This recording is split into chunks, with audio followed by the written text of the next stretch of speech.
Mamlaka ya kudhibiti na kupambana na dawa za kulevya Zanzibar jana imewapandisha katika kizimba cha Mahakama Kuu ya Zanzibar iliyopo Tunguu washtakiwa wanne ambao ni Alexandru Risesu mwenye umri wa miaka 23 mkazi wa Mbweni, Ali Saidi Abdallah mwenye umri wa miaka 52 mkazi wa Amani Magogoni, Faisal Masudi Saidi mwenye umri wa miaka 31 mkazi wa Vikokotoni na Musa Burhani Msoma mwenye umri wa miaka 49 mkazi wa Kisauni kwa makosa ya kupatikana na dawa hizo. Mbele ya Jaji Saidi Hassan Saidi imeelezwa na mwendesha mashtaka wa serikali Ayubu Nasoro Sharif kwamba baina ya mwezi Disemba 2025 na tarehe 6 mwezi wa kwanza 2026 washtakiwa Alexandru Risesu na Ali Saidi Abdallah muda usiojulikana huko bandari ya Malindi walipatikana wakisafirisha viboksi 132 vya shisha ambavyo ndani yake mkiwa na dawa za kulevya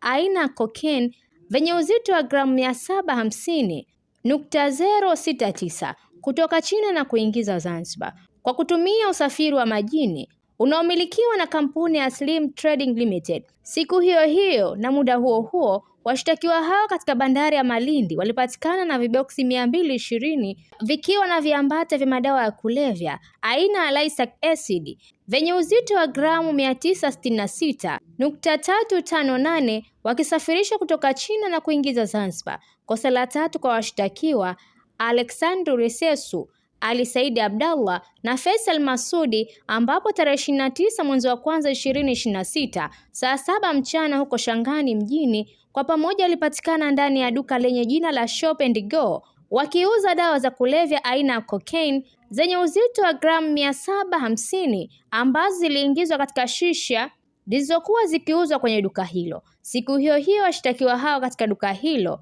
walipatikana na mashine 49 ambazo zinatumika kusagia dawa za kulevya. Na kosa la tano kwa washtakiwa wote wanne kwa siku hiyo hiyo huko Mpendae, wote kwa pamoja walipatikana wakiwa wamehifadhi pisi 560 za shisha zenye viambata vya dawa za kulevya aina ya lysergic acid katika ghala lililopo Mpendae, vitendo ambavyo ni kosa kwa mujibu wa kifungu cha 21A cha sheria ya mamlaka ya kudhibiti na kupambana na dawa za kulevya Zanzibar, sheria namba 8/2021, sheria ya Zanzibar kama iliyorekebishwa na sheria namba 5/2024, sheria ya Zanzibar. Washtakiwa hao wote baada ya kusomewa makosa yao wamekataa na kuomba mahakama iwape dhamana, ombi ambalo limekataliwa na kupelekwa rumande hadi tarehe 10 mwezi wa 11 2026 kesi yao itakapotaja tena. Nikiripoti mimi ni Fatma Haji wa VOP TV. Tembelea YouTube channel yetu VOP Online TV